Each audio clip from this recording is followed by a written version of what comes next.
I am delighted and honored to talk today with Shirley Jean Schmidt. Shirley Jean is a licensed professional counselor specializing in the treatment of adults with trauma and attachment wounds, the founder of the DNMS Institute, and the author of the Developmental Needs Meeting Strategy, an ego state therapy for healing adults with childhood trauma and attachment wounds and ego state therapy interventions to prepare attachment wounded adults for EMDR.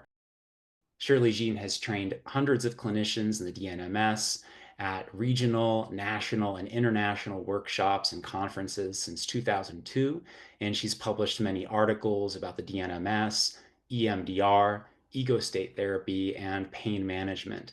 For 6 years, she was an EMDRIA-approved EMDR consultant. I asked Shirley Jean to join me today because I've seen great results with my clients when I use the DNMS as preparation and support for both pain reprocessing therapy and emotional awareness and expression therapy. Thank you so much for joining me today, Shirley Jean. Thanks for having me, Evan. You've been treating clients with a compassionate approach to chronic pain for roughly 30 years. How did you get started with that?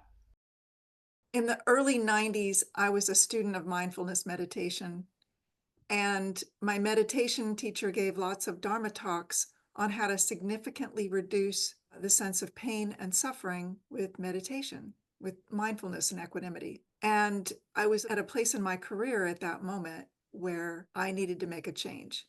I decided to go back to school and become a psychotherapist and apply what I was learning from my meditation teacher to help people in chronic pain.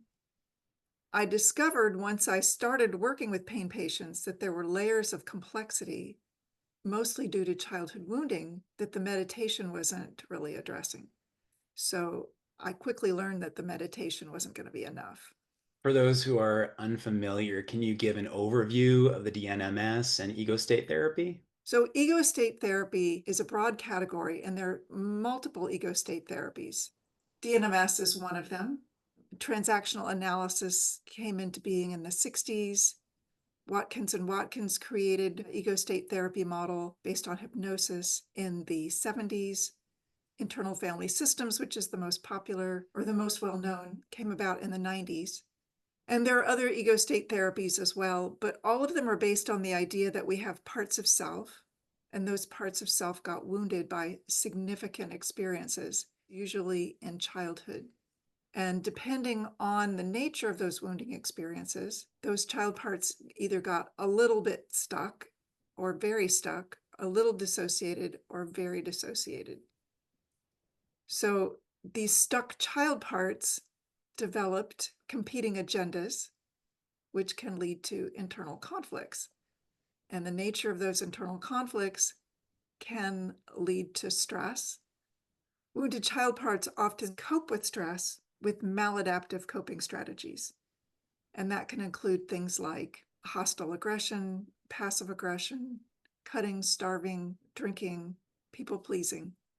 Ego state therapies aim to help wounded child parts stop the maladaptive coping, and they can include interventions like awareness building, skill building, trauma processing, cognitive work, dialogues between parts, and various forms of needs meeting with or without any kind of hypnotic induction. So the aim is to help individual wounded child parts heal. There's fewer internal conflicts, and the client is able to live more peacefully in their most adult self without maladaptive coping. So that's ego state therapy in general. The DNMS is focused primarily on healing dissociated child parts who were wounded in childhood by unmet developmental needs. So not necessarily by trauma, but by unmet needs. And the DNMS assumes that the most important childhood need is the need to securely attach to loving caregivers. Caregivers who can relate in a way that helps child parts feel seen, heard, loved, valued, and understood. This kind of loving support from caregivers helps to grow the neural architecture that we need to be able to manage our emotions well by the time we reach adulthood. So if we don't have soothing experiences by our parents when we're little, that neural architecture is going to be missing. If a child is not getting comforting and soothing when they're upset in childhood, they're going to split off to dissociate to cope with that painful experience. This dissociation can happen whether or not a child is physically traumatized or physically abused. In fact, research shows that the best predictor of dissociation by age 19 is the relationship that that person has with their mother in the first year of life. It's whether or not mother was comforting, attuned, whether the parent delighted in the child. It's that early childhood bonding that's the biggest predictor of a secure attachment. And if it's missing, the biggest predictor of dissociation in adulthood. So the main focus of the DNMS is to help these wounded child parts heal. And we do that by inviting them to mobilize a team of internal resources. And those internal resources are going to function as attachment figures for these dissociated parts. So the attachment figures and the wounded child parts come together and form a connection, and the child parts tell their story, and the resources provide loving attunement, validation, empathy, comfort, support. It helps to build that neural architecture. So in addition to that bond building between the resources and child parts, we also help wounded child parts learn missing information, clear their misunderstandings. We orient them to present time. We help them see they're in a grown-up body now. And all of these things help bring them into present time, so they're much less likely to get triggered again. I like to say that we want to bring them out of trance. So they've sort of been in the dissociative trance, believing that the past was happening now. We bring them into the present, bring them out of trance, so they're much less likely to get triggered again. Now that's the DNMS stabilization, which is probably what people using DNMS for treating pain management are going to need the most. I think that most adults entering psychotherapy have at least some level of attachment wounding that's unhealed. What's your experience? I completely agree with that. And it's really simple when you think about it. Because if a person's childhood needs got met really well, they're going to have what I call foundational stability. That means they feel emotionally secure. They have the ability to self-soothe. They have an internal locus of control. They have a sense of agency about what happens in their life. And so then if something really upsetting happens, they have some capacity to self-soothe. They also have a hopefulness about the future. They can predict and imagine getting through it and being okay on the other end of it. So this inner resilience helps these people weather the storm. If they can imagine they can get through it, they have a kind of emotional maturity that's going to mean they're less likely to need psychotherapy. In contrast, those who grew up with insecure attachments and unmet emotional needs won't have the benefit of that neural architecture, and they'll feel the burden of that childhood wounding every day. So these clients will feel profound chronic insecurity, self-loathing, maybe a sense of emptiness. And that alone may bring them to therapy. And then if they have a crisis on top of that, a trauma or a loss, and there's no inner resilience to help them recover, they just feel crushed. Now, most of our clients grew up with some combination of childhood affirming and wounding messages. So they're not completely crushed by a current trauma, but they're finding themselves having a hard time dealing with it. Or they have wounded child parts who get triggered under certain conditions and trigger them to act out in ways that they don't like or want and want to stop. But if you ask many of these clients, tell me about your childhood, what happened? Many of them will say, I had a great childhood. I had great parents. I grew up feeling loved. There's a very important childhood wounding that's almost completely invisible. And that's what so many of our clients experience. It's called parental misattunement. So to understand misattunement, it helps to understand attunement. This is what attunement looks like when it's in action. A mother picks up a crying child. She tunes into him. She senses what he needs. Maybe that's comfort. Maybe that's a blanket. Maybe that's a bottle. Maybe it's a diaper change. She senses what he needs, provides it, The child feels seen, heard, understood. It helps build a bond, helps build a secure attachment, and the child learns to trust. In contrast, a misattuned mother who may love her child dearly and want dearly to do everything right for the child picks up the crying child, doesn't know how to tune in, misreads what's necessary. The child, maybe who's wanting attention, doesn't get it. Instead, she gives him a bottle and puts him back in the crib alone. So that misattunement is going to create a wound. It's going to make it difficult for that child to trust that people can actually see and understand what they need. And so that insecure attachment develops. And even if the parents are able to meet other needs really, really well, this is really, really important. So this wounding is often invisible because many misattuned parents are devoted to raising a happy, healthy child.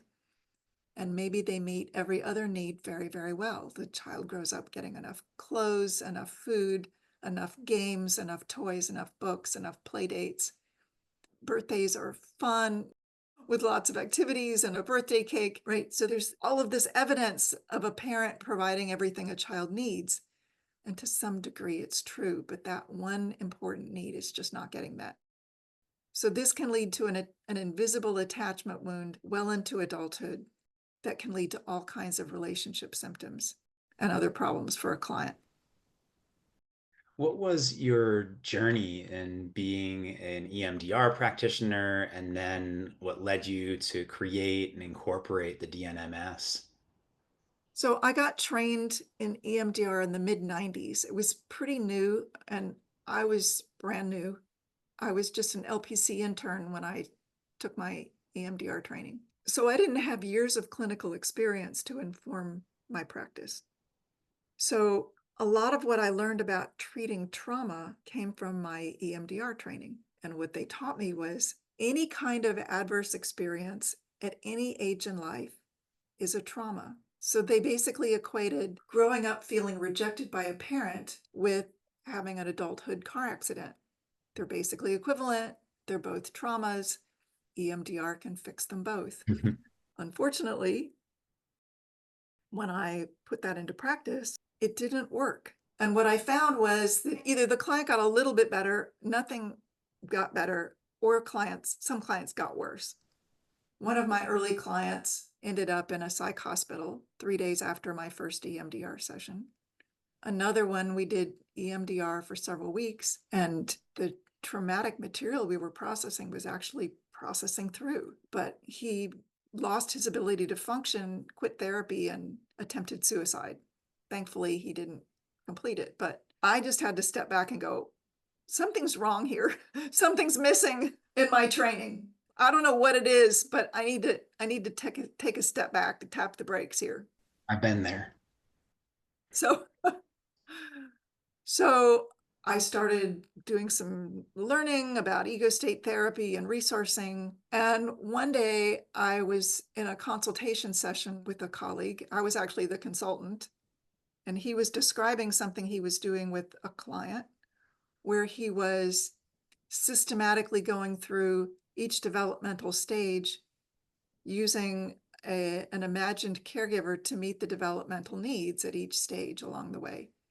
And the client that had been really struggling was starting to thrive.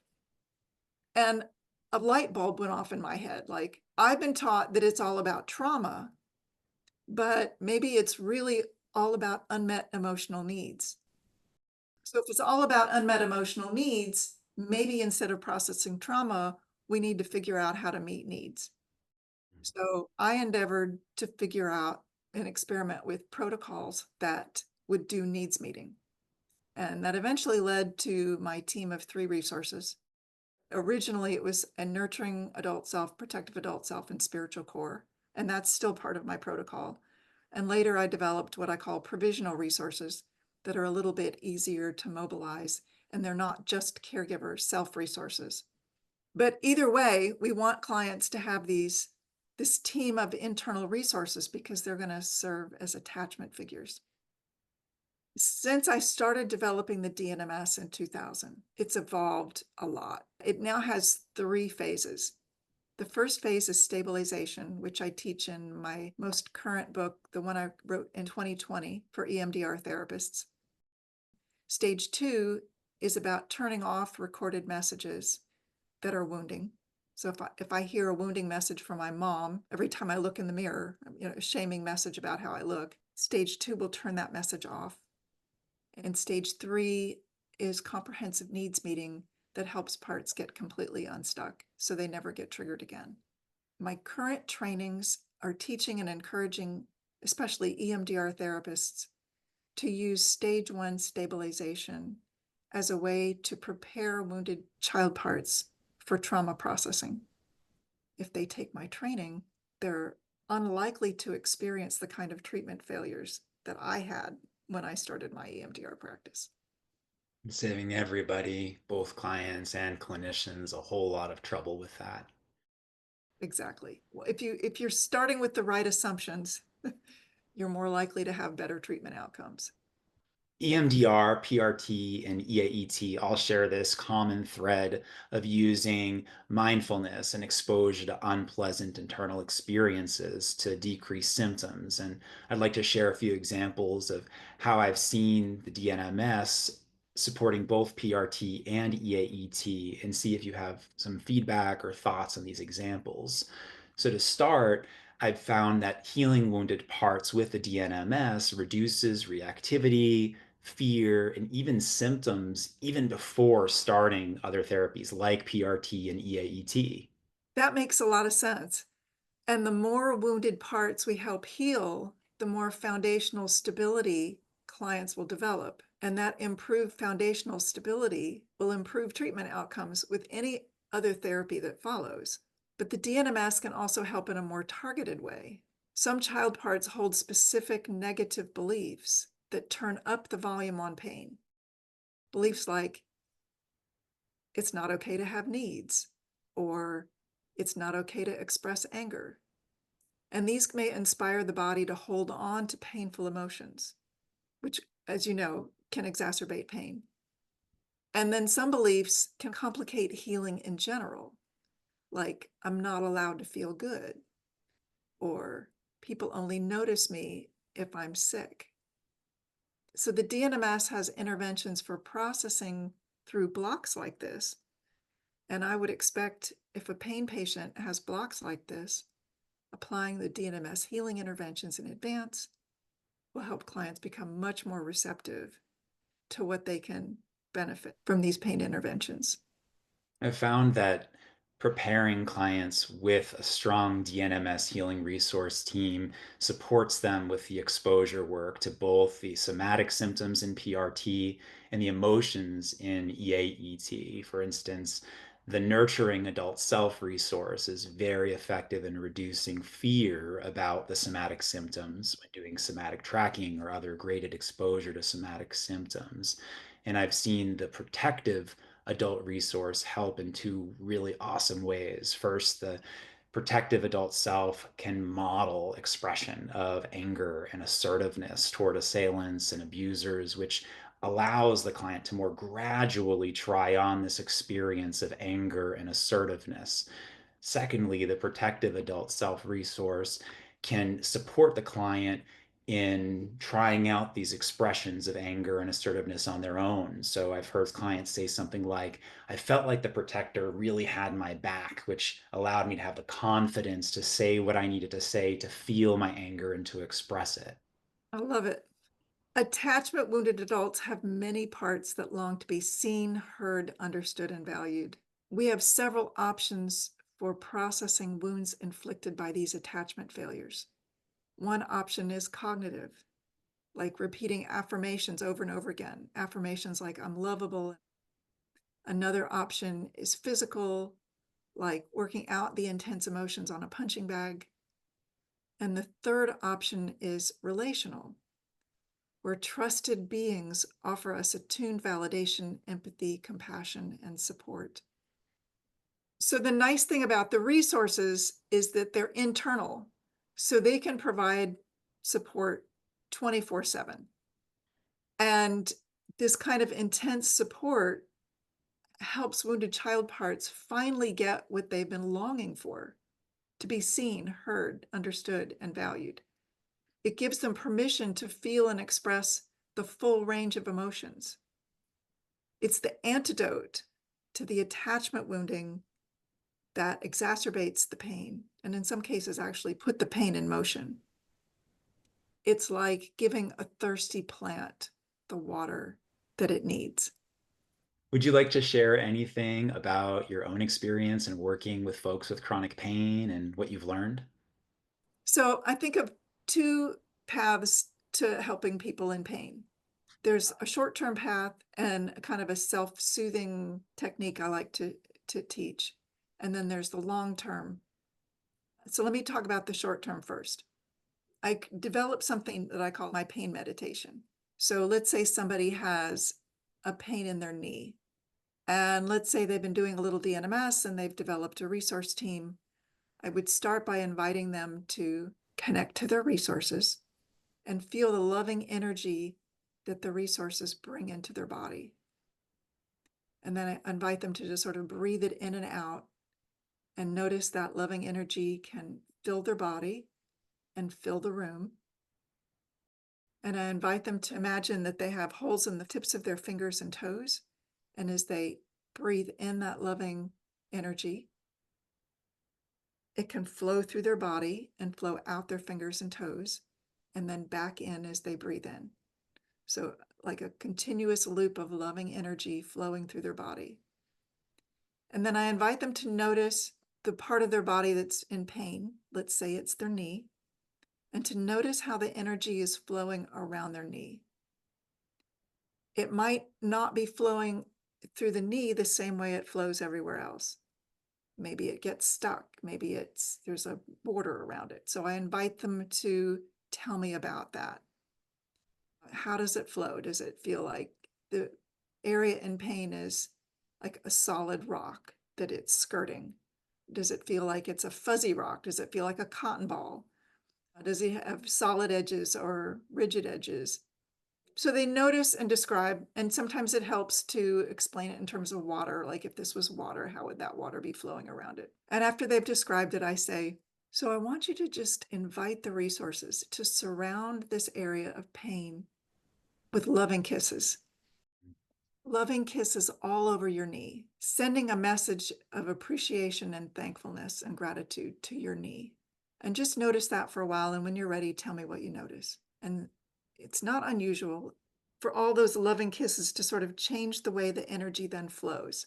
So if it was flowing around it, now it might start flowing through it.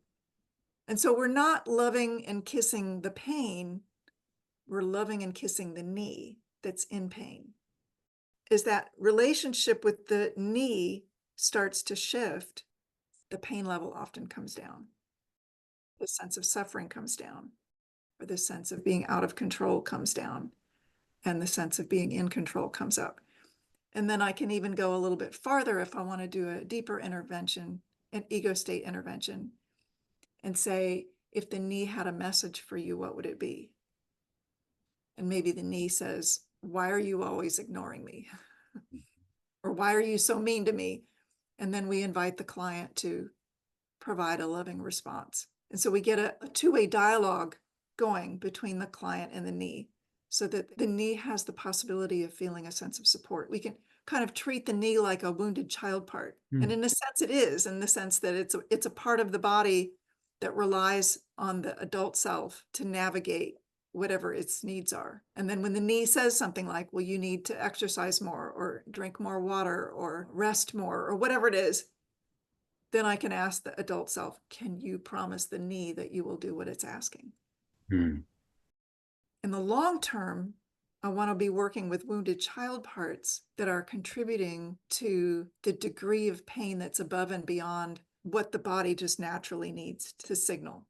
If the pain level would normally, in the absence of any wounding, be a 2, but it's always felt at a 7, the difference between the 2 and the 7 could be wounded child parts in crisis.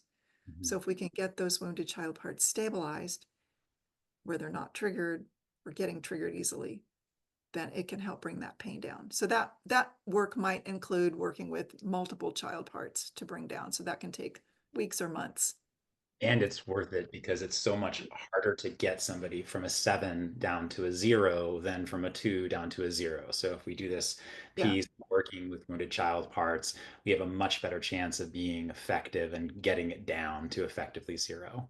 exactly. And every week that you stabilize a wounded child part, it's going to get easier and easier for the client to cope with that body pain. And the pain level will come down incrementally each week. If a clinician is interested in learning more, getting trained in the DNMS, what are their options? Well, there's some great options. Anybody can go to my website right now and click on the link for webinars. It's going to list 2 free webinars, 1-hour webinars that you can take that introduce the DNMS. There's no videos, there's no handouts, but it gives you a nice overview of what DNMS stabilization looks like. And then if you want to take a deeper dive, I've got a 4-hour webinar that's more of an intro with videos. And right now I only have an EMDR version, but I'm about to launch a generic version of it. The EMDR version just sort of sets it up in terms of preparing clients for EMDR. But the interventions that I teach in it are exactly the same as I'll teach in the generic.